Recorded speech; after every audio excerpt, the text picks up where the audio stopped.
Hi, I'm Don Harrold. How are you?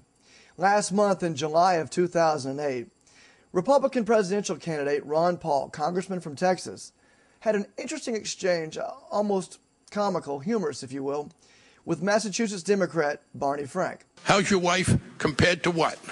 And the Federal Reserve compared to what? I don't see any alternative to the Federal Reserve. I would like to take a minute to just challenge something he said during his questioning, because he made the flat statement that there was no alternative to the Federal Reserve System. Now, I don't want to take my time to explain the alternative, but maybe later on Chairman Frank and I can talk and I can explain to him what an alternative might be. That's not very likely. Now, after watching that, I thought, maybe Barney Frank doesn't want to know, but I'd like to find out what alternatives there are to the Federal Reserve. So I thought, who better to ask than the congressman himself?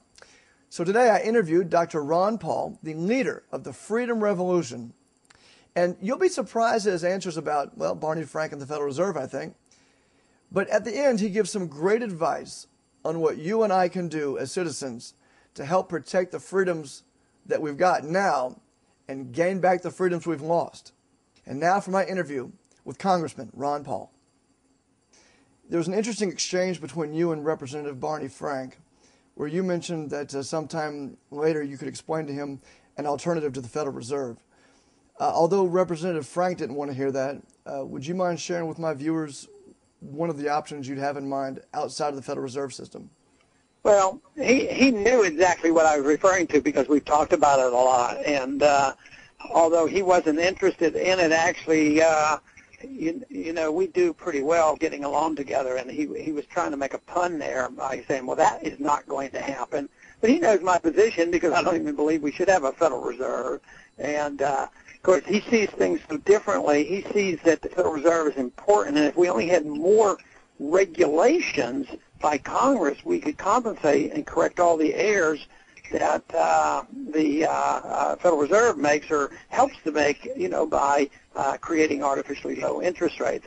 So that was sort of somewhat of an inside joke, but he was very clear. He wasn't going to hear anything. He wasn't in the mood at that particular time to hear about getting rid of the Federal Reserve.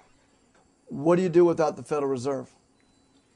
Well, we have only had the Federal Reserve since 1913. It was imperfect before then because there were always attempts to develop something similar to a Federal Reserve, such as the First and Second National Banks, and even during the Civil War period, there was very much involvement in the national banking system.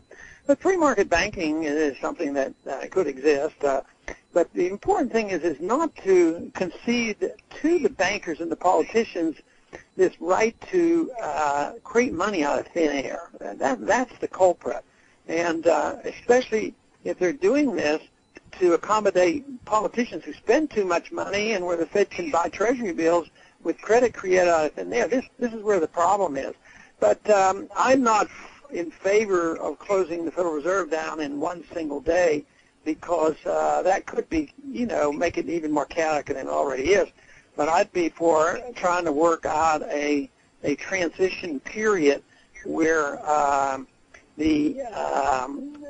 parallel standard could work side by side with the paper money standard and have competing currencies. But when I look at what's happening with the Federal Reserve right now, I see literally the opposite taking place. They're being granted more and more powers and more oversight in ways that even the greatest conspiracy theorists of the 70s and early 80s could never have dreamed of. What can we do about it? Well, Don, the way I figure this is going to continue, and exactly right, we're not winning this argument. The Fed is getting more powerful, and the plans right now will not only have the Fed in charge of the banking system, but the entire financial system, the investment banks, Wall Street and all its firms. And, bailing out Bear Stearns is not exactly an original function of the central banking system that was there to create credit for a liquidity crisis. But they're bailing out corporations. And all these powers are not locked in place, but Congress doesn't resist it. Most members of Congress don't really understand what it is. They don't see the danger in it.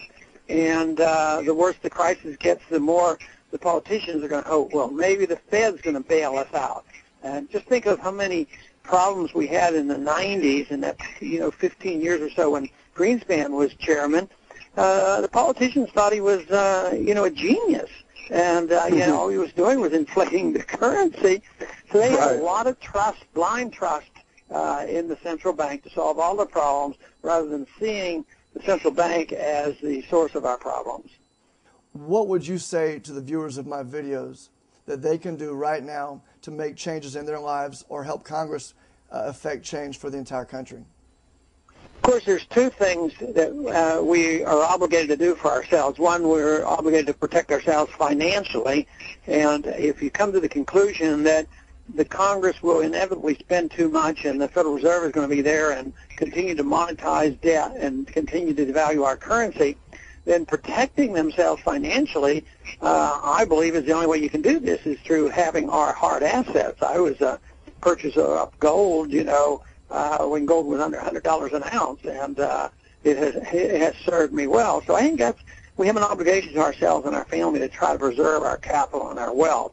But there's another thing that I'm involved in that I think is even more important, and that is protecting our freedoms and trying to raise up a new generation that really believes the Constitution is worth saving. And that's why I've campaigned for office. And that's why I have a new organization called Campaign for Liberty. And people who are interested in that can go to campaignforliberty.com. And I think that ultimately is the thing to do, because we can have a gun in our house and we can extort food and we have our gold coins. But if the government continues to grow and become more authoritarian, there's absolutely no privacy and wars are endless.